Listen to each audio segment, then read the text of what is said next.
Assalamualaikum warahmatullahi wabarakatuh. Salam sejahtera untuk kita semua. Baik, para mahasiswa sekalian, di video kali ini kita akan membahas tentang surveillance K3 ya, atau surveillance kesehatan kerja. Ini adalah pengertian surveillance ya.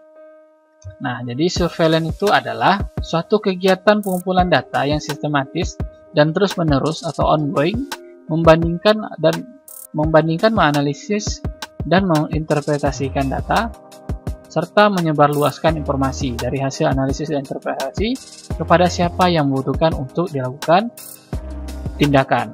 Ya, jadi ini ya, surveillance. Nah, sebenarnya surveillance ini adalah salah satu ya.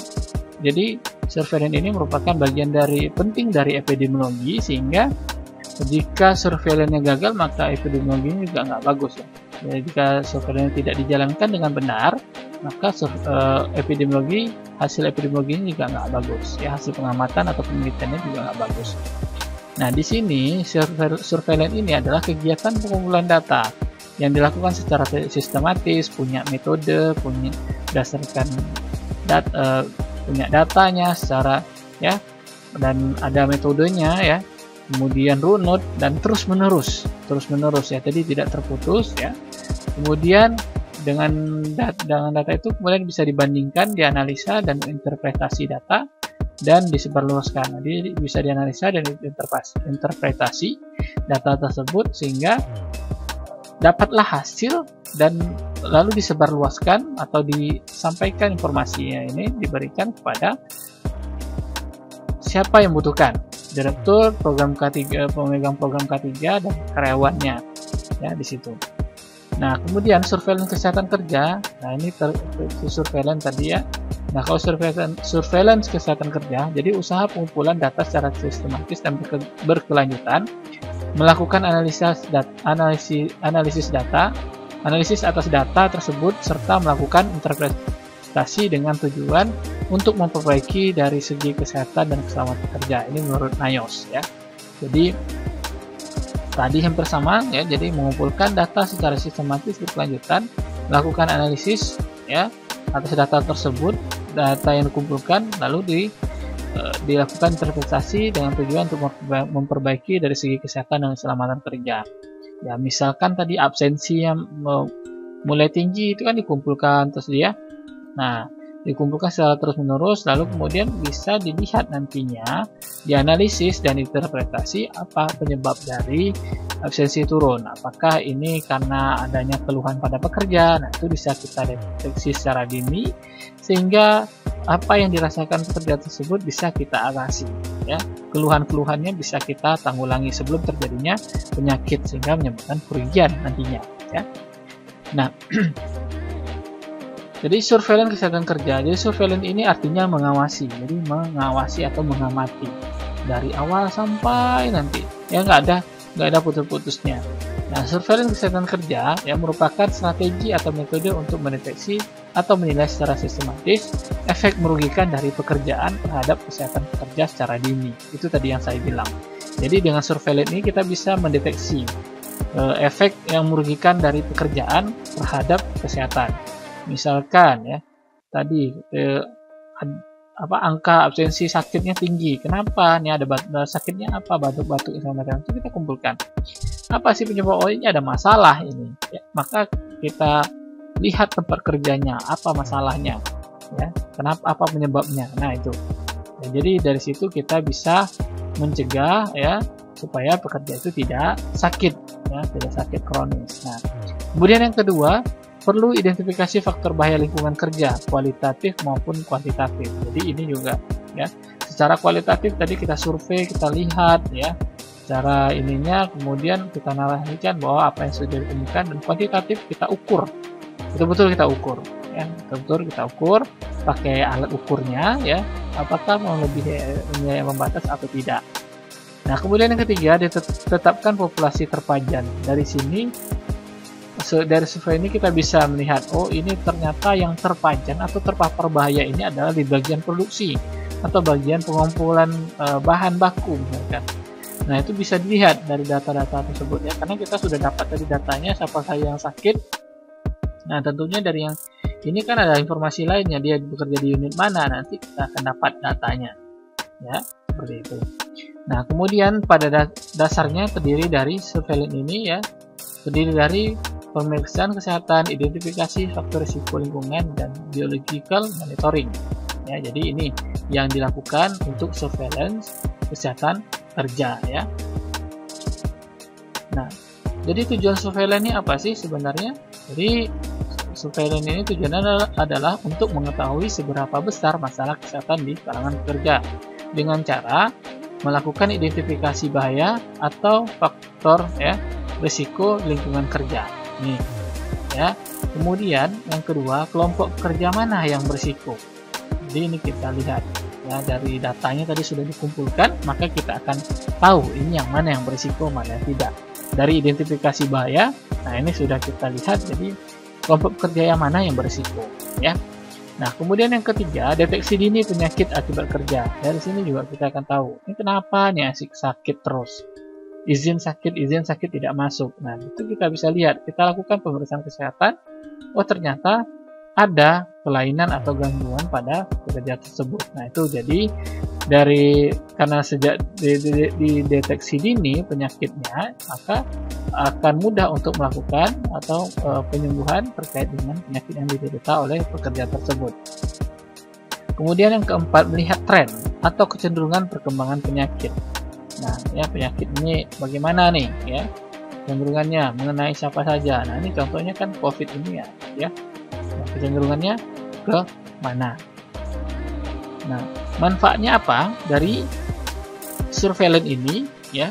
Pertama, sebagai baseline data atau garis dasarnya, data dasar lah, ya.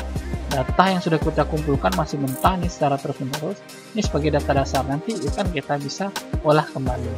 Kemudian yang kedua, untuk membandingkan data di kemudian hari. Jadi data-data misalkan tahun 2019 dan 2020 data kecelakaan itu kita bisa bandingkan, atau data per bulan atau per hari, ya, tergantung nanti bagaimana tingkat urgensinya, ya, urgensinya dari data tersebut, ya. Bagaimana nih urgensi, perlu nggak kita analisis per hari atau per bulan ataupun per tahun. Nah, kemudian yang keempat, sejauh mana program kesehatan dilakukan dan keberhasilannya. Jadi kita akan lihat ini pasca penanggulangan, ya, pasca penanggulangan atau pengendalian. Nah, ini kita bisa lihat program kesehatan ini sudah sampai mana keberhasilannya. Kemudian yang kelima, mendesain program promosi kesehatan di tempat kerja. Karena sudah data sudah kita kumpulkan, maka kita bisa mengambil keputusan atau melakukan, ya, mendesain program promosi kesehatan pada pekerja itu. Apa sih yang tepat, ya. Nah, kemudian yang keenam, memenuhi syarat perundang-undangan, jelas, ya. Jadi saya bekerja perusahaan itu, ya, ada perundang-undangan yang harus dipenuhi. Nah, apa saja sumber data surveillance kesehatan kerja? Ya, pertama, data demografi karyawan. Jadi demografi karyawan ini apa saja, umurnya, selama suku dan segala macam, ya. Kemudian data pajanan. Nah, ini dari pengukuran lingkungan, ya. Pengukuran data pajanan ini bisa kita dapatkan dari data dari pemeriksaan lingkungan kerja. Kemudian data hasil pemeriksaan kesehatan. Ini, ya, baik di awal, berkala maupun sebelum pindah, misalkan, ya. Nah, kemudian data klinik in pasien. Jadi kapan masuk dan keluar pasien ini, ya, atau pekerja ini dilihat, bisa diambil datanya. Kemudian data medical absence. Nah, ini terkait dengan absensi, baik dia itu sakit atau izin untuk berobat. Nah, ini juga bisa dijadikan sumber data surveillance. Kemudian data kecelakaan maupun PAK, penyakit akibat kerja. Ini, ya. Kemudian rekam medis, ya, sumber data kesehatan lainnya. Ini adalah sumber data untuk surveillance kesehatan kerja. Nah, bentuk penyelenggaraan surveillance kesehatan kerja. Jadi pertama, surveillance epidemiologi rutin terpadu. Jadi surveillance-nya ini, pengumpulan datanya ini harus rutin dan terpadu. Jadi tiap hari ada, ya. Kemudian yang kedua, pengumpulan data surveillance aktif. Jadi ini harus surveillance-nya aktif. dan berkualitas. Kemudian keempat, tidak ada diskriminatif secara objektif. Jadi tidak ada nih tebang pilih mau direktur mau apa tetap didata.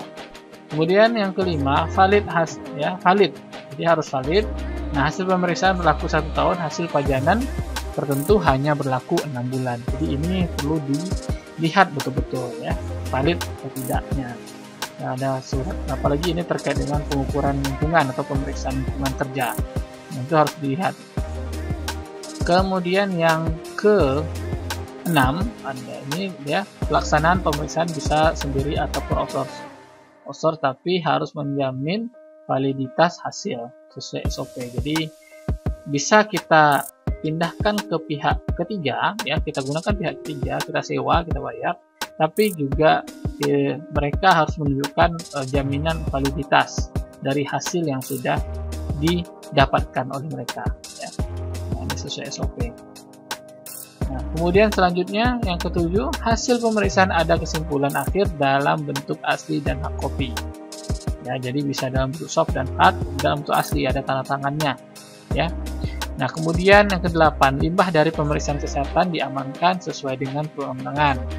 Kalau misalkan kita diambil pemeriksaan kesehatan yang mengambil darah, mengambil apalagi yang lainnya ya, tentunya juga harus sesuai dengan perundangan. Kemudian yang ke-9, pelayanan jangka panjang ya. Nih, jadi surveillance itu harus dilakukan dengan jangka panjang terjamin deh. Kemudian biaya rinci dan transparan nih ya. Nah, surveillance kesehatan kerja. Jenis pemeriksaan kesehatan. Jadi pemeriksaan kesehatan ini ada banyak, ada awal dan ini terbagi 3 dari waktunya, dari awal, selama bekerja, dan akhir bekerja, ini sebelum pensiun. Nah, di awal bekerja ini kita akan lakukan pemeriksaan kesehatan sebelum pekerja itu masuk ke atau diterima diterima di tempat kerja ya. Kemudian penetapan alih tugas ini juga ya, sebelum dipindahkan ya atau ditempatkan di daerah mana. Nah, ini kita harus lakukan pemeriksaan kesehatan. Kemudian yang kedua, selama bekerja. Nah, ini ada berkala dan khusus ya, akibat pajanan tertentu. Nah, kalau berkala itu setiap 6 bulan sekali, tentunya harus dilakukan pemeriksaan kesehatan ya. Nah, kalau khusus akibat pajanan tertentu, nah ini tentu kita harus lihat pajanannya apa dulu ya. Nah, kalau pernah belajar penyakit akibat kerja, sudah saya jelaskan bahwa khusus akibat pajanan, kita lihat pajanannya apa. Oh, pajanannya ternyata bising. Nah, tentunya kita harus memeriksa pendengarannya dan fungsi jantungnya atau tensinya ya, karena pajanannya itu ya bisa menyebabkan ketulian, tentunya berarti yang terpapar ke telinganya misalkan itu dan jantung. Nah, atau yang lainnya tergantung dari spesifik pajanannya ya. Nah, kemudian selanjutnya di akhir bekerja. Nah, ini pasca penempatan ataupun pensiun. Nah, pasca penempatan sebelum dipindahkan lagi, misalkan dia dari pusat tadi dipindahkan ke daerah, ini pra ya. Kemudian sebelum pindahkan lagi ke pusat lagi karena dipanggil lagi oleh direkturnya, pindahkan ke pusat lagi, maka dia harus pekerjaan tersebut harus dilakukan pemeriksaan. Karena apa? Supaya diketahui ini pekerja ini sakitnya di mana. Apakah di tempat baru atau di tempat yang lama, seperti itu ya. Begitu juga yang tadi di awal bekerja dan di akhir kerja. Kemudian pensiun. Nah, ini ya. Pensiun. Nah, itu diperiksa. Gunanya apa? Ini terkait dengan diagnosis penyakit akibat kerja. Karena nanti kita ini juga terkait dengan diskompensasi. Jadi bisa dilihat ini dia sakitnya apakah setelah pensiun atau sebelum pensiun sudah ada penyakitnya. Nah, ini perlu dilakukan surveillance ya. Nah, jenis pemeriksaan kesehatan pekerja ini berdasarkan pekerjaannya, ada tukang las, supir, penjamah makanan dan lain. Silakan kalian baca. Ini berbeda-beda pemeriksaannya tergantung dari pekerjaannya apa ya. Nah, ini berdasarkan pajanan, bising, debu, sirika. Nah, ini ya.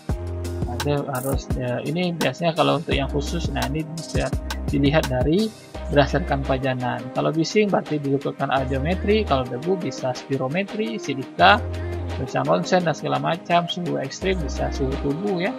kemudian kulit segala macam, bahan kimia juga ya. Nah ini air raksa, timah dan lain-lain. Ini terkait dengan pajanan. Nah, kemudian ada surveillance kesehatan lingkungan kerja ya. Ini juga kita akan lihat data dari jenis bahaya, hazard, faktor fisik dan biologi ini dimana jumpai harus di record datanya. Kemudian bentuk identifikasi bahaya, nah hazard, nah bentuk evaluasi risiko bahaya, bagaimana mengevaluasi. Ini juga datanya harus disimpan ya, di record juga. Bentuk pengendalian risiko, nah, ini juga di record ya, disimpan. Nah tadi ya ini ada surveillance kesehatan lingkungan dan pemeriksaan kesehatan. Kemudian selanjutnya ada biomonitoring ya, biological monitoring. Apa itu biological monitoring? Ya, adalah penilaian tentang keberadaan substansi tertentu atau metabolisnya dalam tubuh untuk mengevaluasi pemaparan dan risiko kesehatan dengan membandingkannya terhadap nilai ambang yang tepat.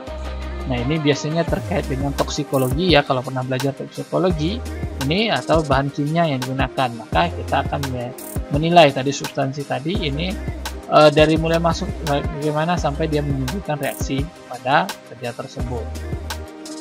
Nah jenis-jenis biomonitoring ini bisa dilihat ya, biomonitoring kadar toksin, kemudian mengukur kadar toksin ini ya. Kemudian biomonitoring efek non-toksin, ini mengukur efek non-toksin yang berhubungan dengan dosis internal. Contoh pemeriksaan enzim data alat, nah ini ya. Kemudian biomonitoring kualitas toksin, nah ini yang mengukur jumlah. Nah, ya. Nah itu tadi sekilas tentang surveillance epidemiologi K3. Semoga video ini bermanfaat dan terima kasih atas perhatiannya. Saya akhiri. Assalamualaikum warahmatullahi wabarakatuh dan salam sejahtera untuk kita semua.